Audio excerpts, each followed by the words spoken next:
Now, storing a different type of data is almost like storing a variable with a different type of data, and you can see that we've got a really extensive list of data inside here.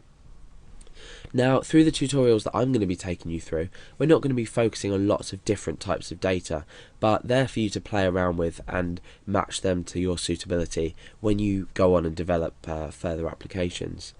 Now, the ID, remember, is a number that auto increments to give each row a unique value, and you'll see how that works in a moment if you don't quite understand it yet. So what I'm going to do is I'm going to choose this as a type int because it's an integer. You can also have things like tiny int, small int, medium int, big int, so they're all different types of numeric data values, decimal, float, double as well.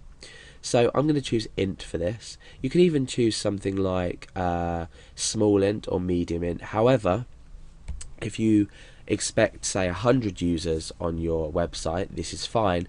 However, if you're going to be taking into the millions, then you're going to need to stick with int. Okay, so length values we don't need to worry about. Default we don't need to worry about in this case because ID is going to be incrementing. The two we need to focus on in this case are the index. Now remember I said that primary keys is the field or the column that's the unique column. So we have specified unique column. This is the unique number column. And now we can tick auto increment, and this allows us to, every time we create a record, we are incrementing this value.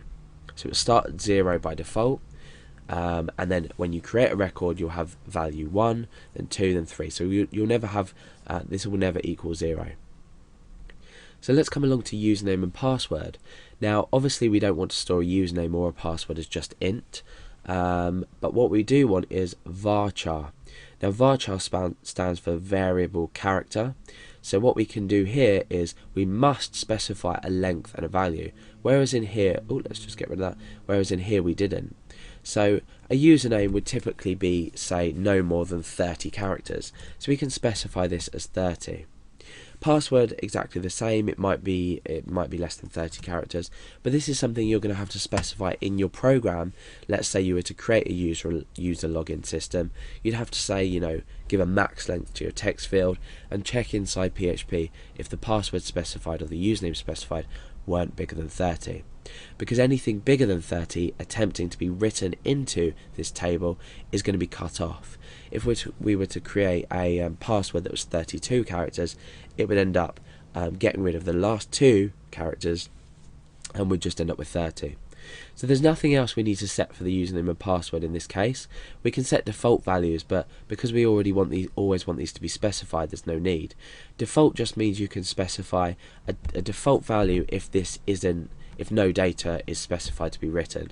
So for example, we could create a field on the end here called stay logged in, and this might be equal to 1 or 0 depending on whether the user wants to be logged in, but by default it might be 0, if that makes sense. So now what we do is we come down and we click save. Now what you can see is that we've created now a table here called users, and we've got a number 1 in here to show that we've got one table. So let's click back on this table so we can have a look inside. Now you see we've got the information outlined here for us in a table. You can see the ID is underlined, which means it's a primary key, and we've got our type here. So you can see int is a length of 11, so a length of 11 digits of integer data. This might be considered a bit too much, but like I said, if you were going to go into, say, millions of users, this is what you'd specify. Otherwise you could go for something smaller. You've got varchar 30, and we didn't change the password. I've just noticed we've kept this as an int. So this is a good time to show how we're going to edit some of our values. You can check each value that you want to edit and perform an operation underneath here. So for example, at the moment I just want to edit password, and I'm going to click on this change thing here. It's a little pencil. So now it's given me just this password on its own, where I can change the type of it to varchar, and I can come down and I can click save. Okay, so that's saved now. That you can see it's updated that. We've got everything in here. You can also individually edit each one. So you can see that we've got extra here, we've got auto increment. Now how do we go about inserting some data into this table, because at the moment we've got the table but we've got no data. Now this would usually be done for PHP. If you were, say, registering users, you'd be inserting this data from PHP. Once the form has been checked, for example, you'd insert the username and password. However, we can do it manually from phpMyAdmin if we wish to do so. So I'm going to click on Insert, and I'm going to scroll along a bit. And ID we can leave blank, because remember, this is an auto incremented field. We can specify it being left blank and it will automatically update for us. We've got username and password.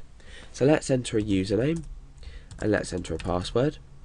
What we can also do is specify the amount of rows we want to insert. So we can say restart insertation with 40 rows, for example.